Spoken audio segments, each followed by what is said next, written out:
Two,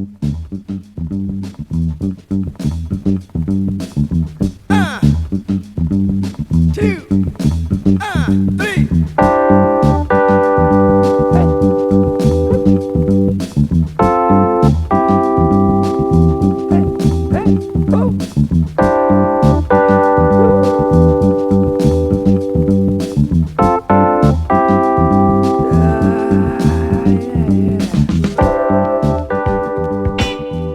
Welcome to the latest edition of the Monty's Man podcast. I'm Chris Lau. Got Eddie up in Canada. How are you, my friend? I'm doing all right, man. Thanksgiving weekend here in Canada. So a little long weekend, some time with the fam. It's all good. Sampaoli's here. I'm happy, man. Breaking the news. We kind of dropped it last week, but it wasn't official. It was close, but not official. Oh, true. Close. Steve's up in Minnesota. How are you tonight, sir? Hey, I'm doing well. I'm doing really well. I'm not as tired as the two of you. I'm an hour behind you, so it's not nearly as close to my bedtime. But no, it's good to be here. Like, we had a good weekend with some youth soccer, and kids went to the grandma's house. My wife and I got a lot done around the house. I took about 48 hours to watch the Sevilla game. I split it over 2 days. I watched the first half yesterday and the second half today.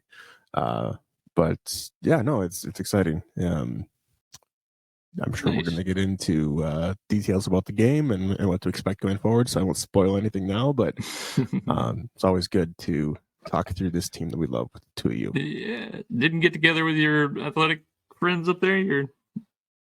No. We were hoping to. Yeah. So for those of you that don't know, I've got some neighbors and really good friends. We actually share a backyard that butts up against our property lines. They are from Bilbao. My wife being from Sevilla. We always get together. We try to get together on these games between the two teams, but town and with my kids going to my parents' house, we had to get a whole bunch of stuff done earlier in the day than we would have normally had. So we just kind of scrapped those plans, unfortunately. So we'll have to make up for it later in the year. Gotcha. Well, you guys missed a good game, that's for sure. That was a pretty exciting match from the get-go. What a debut for our new manager. Something that we wasn't sure that was going to happen. A lot of rumors. A lot of people were on the fence saying it wouldn't happen. Didn't have a lot of faith in this front office to make that change. But sure enough, since the last time we spoke to you folks, Lopetegui had his farewell ceremony out the door.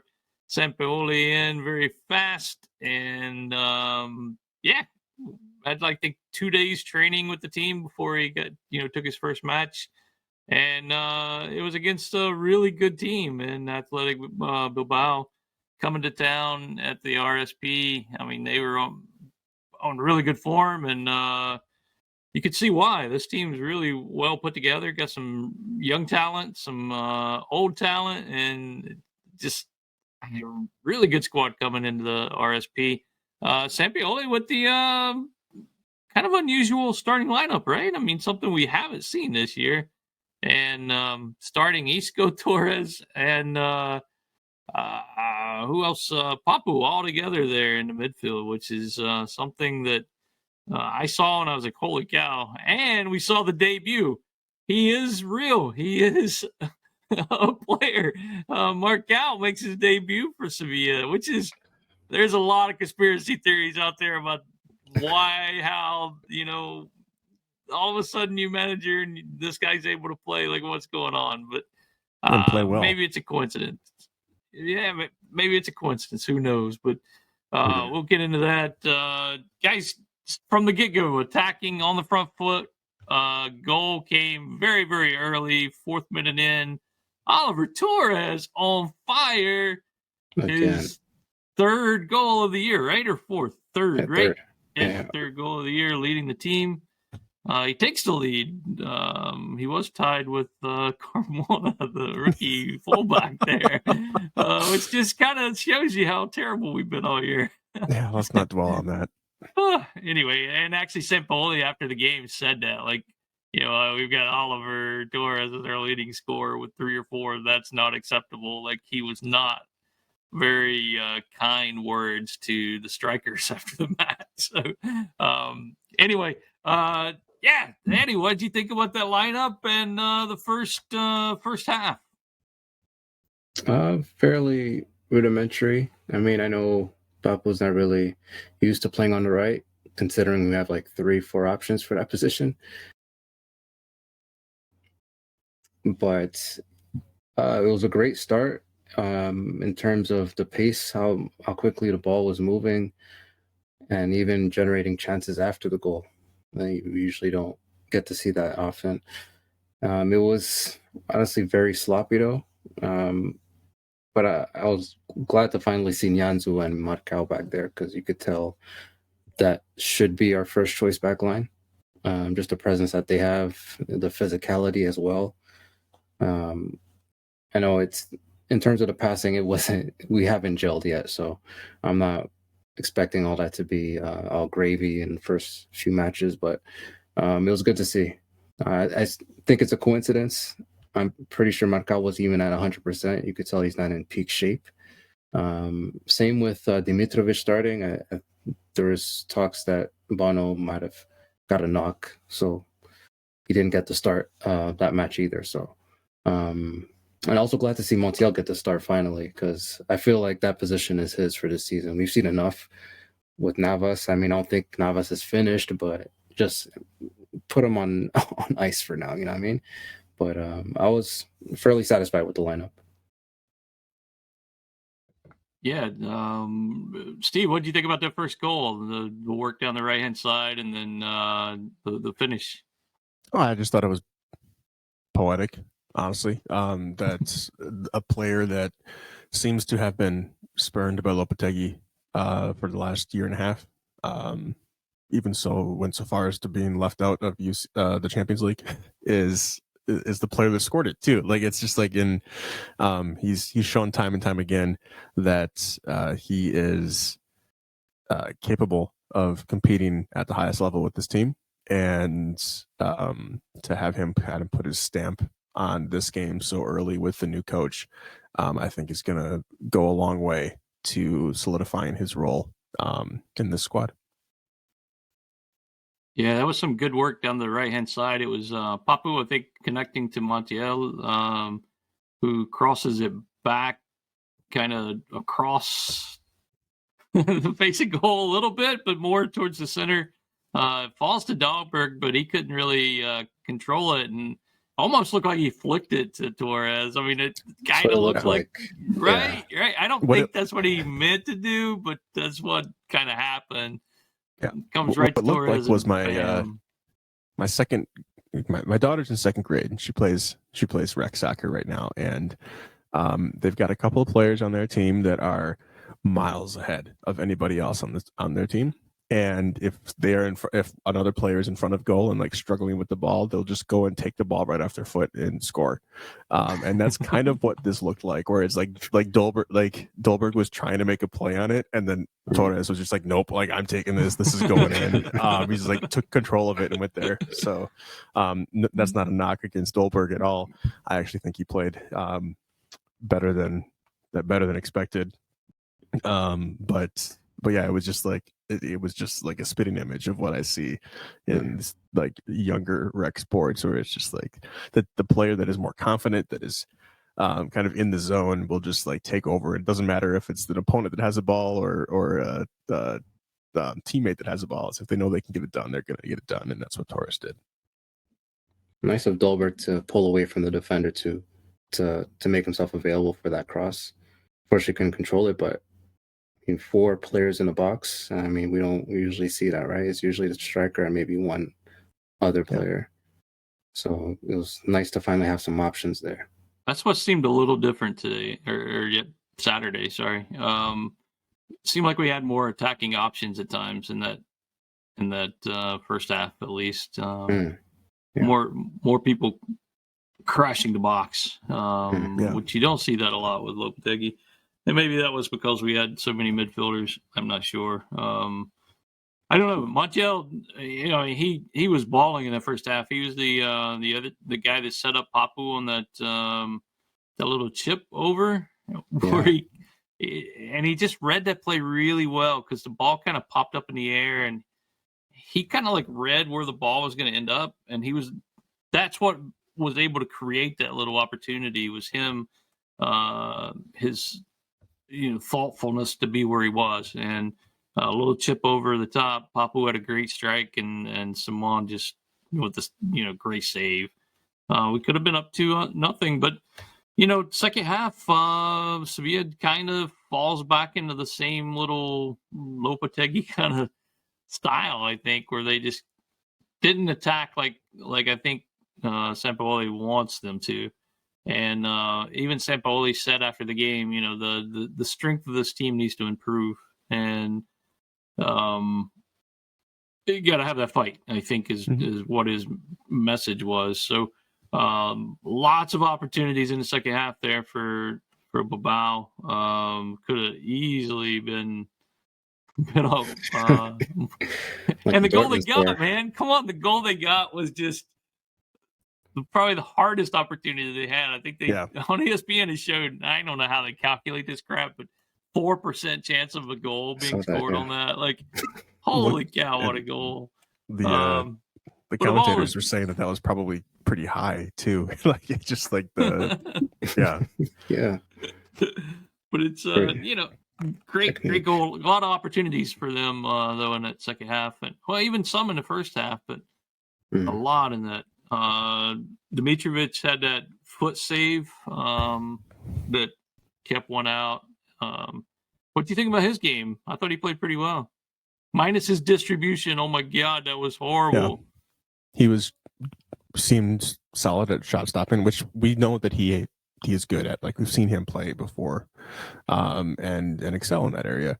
But yeah, his distribution almost killed us off multiple times. There was 2 or 3 chances where he should have had a very clear stop and a save, and instead he batted the ball, like he just batted it away from the goal instead of grabbing it, and that set up just like a frantic defending where like the ball just like pinballs off of like 4 different people's feet, and it is either going to end up in the back of the net or it's going to wind up at midfield.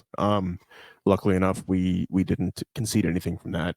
And then he had a crazy, like really dangerous hesitation on distribution. I think it was the first half where he hesitated and he was just going to kick the ball out, and they almost took it right off his foot. That's the kind of thing that we can't see. Like, it's kind of lingering on the ball there. Yeah, like you need to be more decisive with that and get that off your, like, you need to get it off your foot faster. There's no reason to wait with that.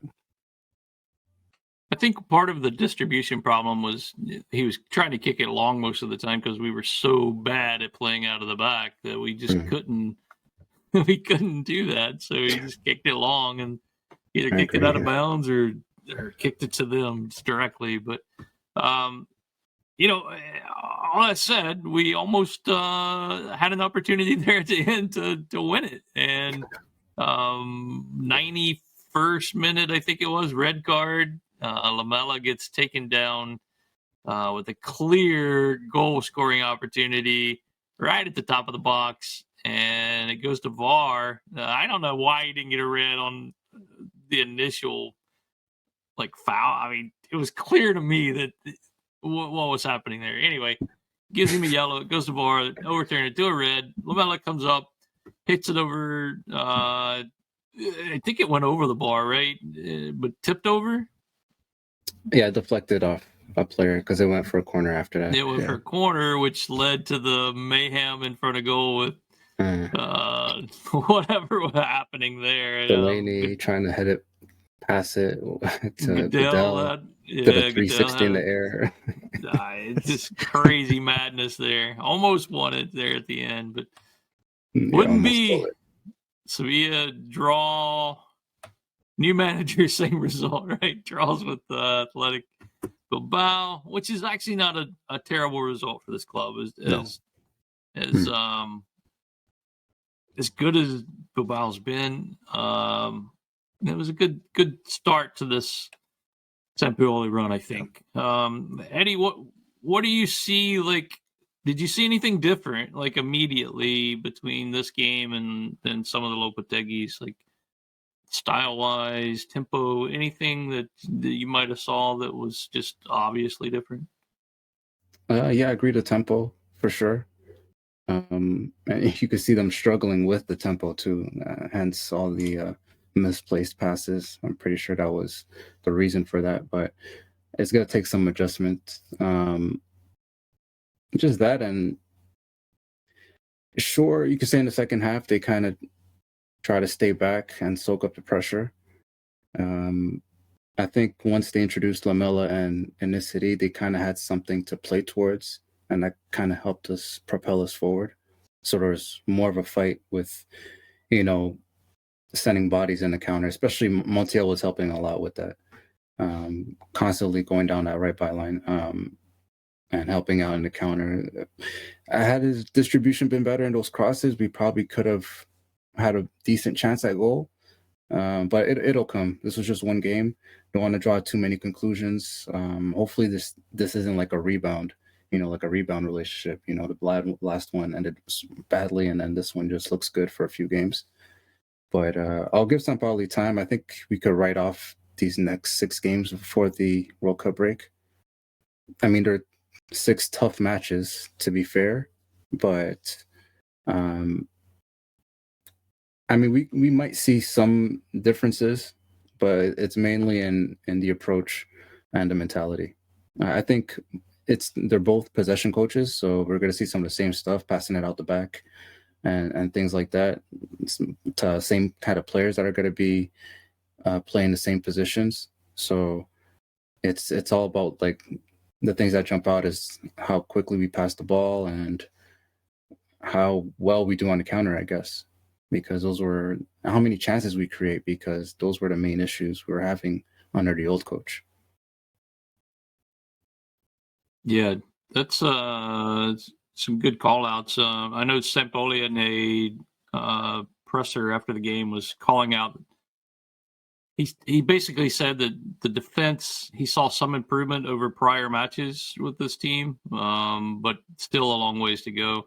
Inanzu got subbed again very quickly in the second half. Do you think that was strategy? Was that Maybe. just wanting to change something up, or just was he not pulling his weight? What do you think there? I think he did all right, all things considered. I'm not sure what you saw, Steve. I know some mentioned his distribution. I think he's passing the ball a little bit too hard to his teammates sometimes. It's like he's making the right passes, but it's like a little bit heavy for the player to receive. So it's the right idea, but it's like, please be a little bit considerate of how hard you're passing the ball, because it might lead to turnover. And it nearly backfired because Carmona got a yellow card right after that. Immediately. He was on the pitch for 45 seconds. He gets a yellow card. And he did get the ball, so it was just, more La Liga stuff. But I mean, I trust both players, Carmona or Nyanzu, so I wasn't too mad at that. I would have preferred that Carmona got the start, I think. I would have liked to have seen that. Nyanzu, might take time. He'll take time. They're both. I want to say that he's younger.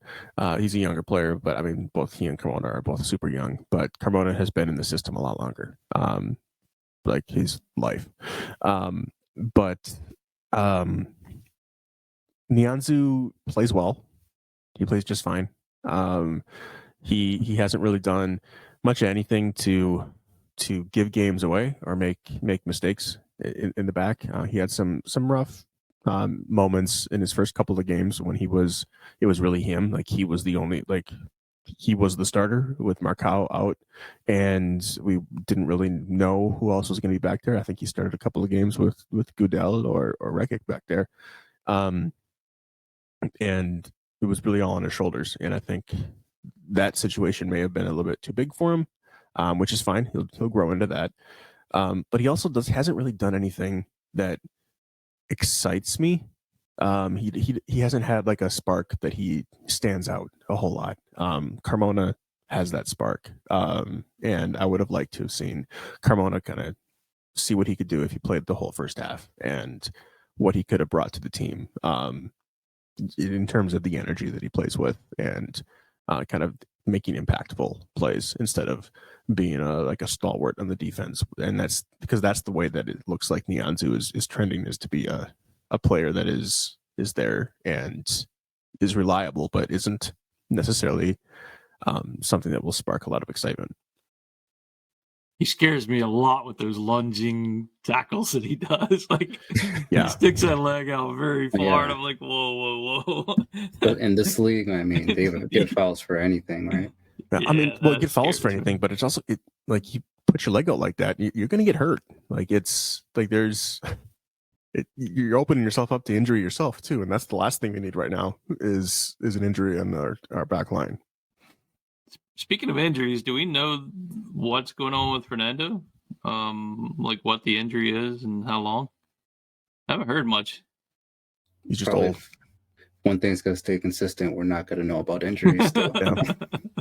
We're not going to know about injuries until our second string goalkeeper gets a start, and we're all like, "Oh wait, is Bono like on Sampaoli's shit list right now? Like, what's going on? Oh, okay, there was a tweet that said he was hurt." Yeah. Yeah, I Who mean, knows? he did get a knock in that Champions League match, I think it was, where it took him a few minutes to recover. There was something there. I remember something, but anyway, yeah, I mean, that's it. I mean, new manager, same result.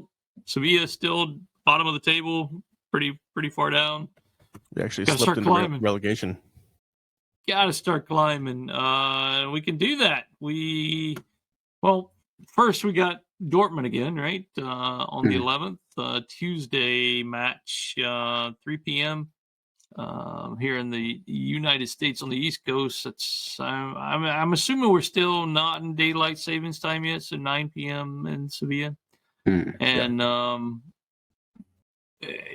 big matchup. Maybe some results. I did hear that Ruiz, I think, got hurt again, so he might be out. But it's going to be up to controlling speed, man. Like, those young boys are scary, man. Jeez. I don't want to see them again. Mukoko and Adiemi, please. Yeah. I think that's just going to be like a morale booster, whether we win against them, because, I mean, 6 points that they got after 3 matches, we only have 1. It's like the head-to-head is already ugly, 4-1. So, I mean, we win this and you might have a chance, but, I mean, I have no faith. Yeah, I mean, this is the must win if you wanted any shot at finishing second in the group, which honestly still seems like a long shot, but it's a must win if we want to even parachute down to Europa League at this point. Like we need to take advantage of these games, or we could find ourselves fourth and out of Europe altogether, which would be catastrophic at this point. It might come down to that Copenhagen match, right? We win that, and we might go. But that's it. I mean, that's a sad state of affairs that you don't want to be in. And, But man, we thought Nico Williams was trashing that side this weekend. Now he's got to deal with it again. At least we got Acuna back, and hopefully he can solidify it a little bit. Oh my gosh. Anyway, next up in the league, we got Mallorca at Mallorca. That's Saturday, October 15th, 12:30 p.m. Boys get to travel to the island and play there.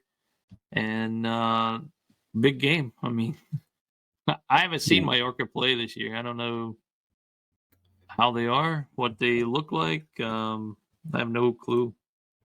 Perhaps, I mean, one of the easier games we have on the schedule left on before the break. Either that or at home to Rayo, because the other games are against Valencia, Real Madrid, the other team in green, and Real Sociedad. So the other team in green. Yeah. Nicely put. I like that. Still not worried about them. But Mallorca, I think we should go for the win there, but most importantly, I think it's taking care of the back line and just seeing how this team progresses and grows into what Lopetegui. I mean, I have to get over that, man. For what Sampaoli has planned for this new and improved Sevilla team. Man, what's that? He'll come man. kick your ass. He looks like he can kick anybody's ass at any given moment. For real, man. I don't care how short he is, man. I'm scared of that. Yeah. Oh, jeez. Yeah, it's good to see him back on the sideline. He's a lot of character. That's what Oliver Torres said in his post-match interview. He said he's a manager with a lot of character, which is an interesting way to talk about your manager right off the bat. But I mean, it's true. So anyway, man, anything else you guys want to talk about before we head out? No, I don't really have anything. No, Oliver Torres, I think, is a blessing in disguise. He's not in the Champions League squad because we could rest him for the league now. So, yeah. And we talked about that a couple of months ago, I think, where it was, even more shitty that it happened. Because, I mean, we got the Dortmund result kind of confirmed that. So, I mean, Torres scoring goals. These are the type of players I'm looking forward to with this coach, because I was kind of bummed that we got Papu Gomez, because I'm like, man, we have Papu Gomez, but he's under that manager. And it's like, if we're seeing our creative players, he's not really getting the most out of them. So now it's looking different. Hopefully it'll be different. So a player like Oliver Torres, where I thought after we lost Banega, we would see a lot more out of. And I was almost blaming him for how we were playing and stuff. So it's always nice to get a different perspective now. Yeah, I think once we get Fernando back and see what he looks like in this, it could be a different team. It's already exciting. Where do you see? Sorry, I know we're trying to wrap up here, but where do you see Rakitic in this scheme? Here it is. Even before Lopetegui left, here he is now. I think it's the third match. He hasn't really played much, if at all, man. Two in a row that he hasn't played at all. So I could see him moving on this winter, honestly. Wow. Like I could see him being one of the players that Sampaoli said that we need to move. I don't know if we can move him or if we would move him, but I could see him one of the players. Would he move? Like, he's probably so Sevillano at this point. Like, I don't think he would want to move. No, look at you creating a narrative. Right? Rakitic is not. Rakitic just one of the captains, man. He's not going anywhere, man. Copa del Rey, right? Like, it might take some time. That's got to be his role, Copa del Rey. I'm a novice. We saw Jordan with the armband, so it's seemingly it looks like he's going to get the start more often, right? And who did Jordan pass the armband to? Did you see that? Yeah. I'm thinking to myself, who else is on the pitch that should get this over Goodell? I'm like, there's not a whole lot of people here that have been here as long as him. So you got to think that he's got a lot of the locker room on his side. And but I'm just like, it felt weird seeing Goodell get that armband. I tell you. Man, Goodell's been through it with us, man. Yeah. No matter what we might think of him, he's always been there and he's been fighting for us, man. That's what you want out of your captain, though. You want somebody that you know is going to bleed for you, and that's something you can't say. Talent, whatever, quality. He's going to put everything out there for you, and that's what you want in a captain. And you want him to make everybody else try that same mentality or have that same mentality. So I don't hate it. One thing, I watched the behind the scenes thing that they do on YouTube, and I noticed right after the game that one of the assistant coaches for Sampaoli was sitting down with Jordan in the locker room, like outlining things, like right after the match, which was something really unusual that you don't really see normally. So I thought that was kind of cool. Yeah, I thought that was pretty cool. That. It kind of reminded me of like when an NFL quarterback throws an interception and then they like pick up their tablet at the sideline and like look at the coverage immediately and break things down. It was like where it's okay, immediate learning opportunities, and which is how you get better. Like, it's fresh in your mind and you know exactly what you could have done. I don't know what they were talking to Jordan about, but presumably it was something that he could either do more so that he can improve, or change completely so that he can improve. But it was something there that was worth bringing up while they were still in the locker room. I think he looks at Jordan as a big piece of this puzzle. He said that. He said something like that, right? Yeah. He said that he's a good player and he's a leader on the team, but he's kind of fallen on tough times over the last couple of months, and he needs to get his head back on straight to have the confidence to be the player that he can be, which I thought was a great way to put and kind of summarize all of our thoughts on Jordan right now. Like, we've been pretty down on him for a while because we know that we know what he can be. And a lot of the mistakes that he's been making are mental mistakes that are not related to his skill at all. It's the fouls right at the edge of the box, or like bonehead plays to like a heavy touch, or a really bad pass that just is right to the opponent's. And it's not his athletic ability. It's his mental state. So hopefully we can build some confidence. Exactly. That's the thing this team needs, confidence big time. Yeah. I think that's a lot of it. It just needs more and more and more. Sorry, Chris, you asked if we had any other thoughts. I thought of my other thought. It was really cool to see Dolberg get the start, to kind of see what he could do. You kind of got the sense that he was out there to have a tryout or audition, basically, to like get a lot of minutes on tape, so that we can actually see what he can do, because he's kind of been used as a reserve under Lopetegui, and Nasiri or Rafamir have been more of the starter there. But it was cool to get him out there and play, and I think that he put some quality time in. But also, he's got the best nickname. Did you see what the nickname is that he's kind of been given by fans, the Sevillistas in Sevilla? No. The Targaryen. Like, how awesome is that? Throwing That's back funny. to our Got Game that of blue Thrones. eyes and the blonde hair, and it's just like, yep, he's the Targaryen. I mean, Sevilla's got that history with the Game of Thrones characters, It coming does. to the stadium there a few years back. Right. Throwing it back. Was that during the Sampaoli year? Was could have it? been, right? It was. I think it was the summer right before. I don't know. Maybe Sampaoli here. Yeah, it was right before I was out there for my wedding, and we got married during the Sampaoli year. So Yeah, I remember seeing them up there. yeah, Probably they was. filmed at the Alcatha, right? Yeah, Yeah. and then also at the Italica out in the outskirts of towns. Yeah. That was so cool to see when you're watching that live. Like, I've been there.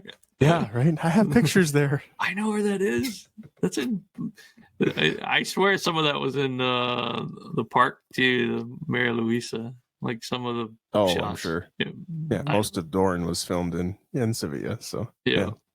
So anyway, before the game, we were talking about like Sampaoli, or not before the game, before the chat tonight, we were talking about Sampaoli and how he looks like he should be in a hardcore punk band.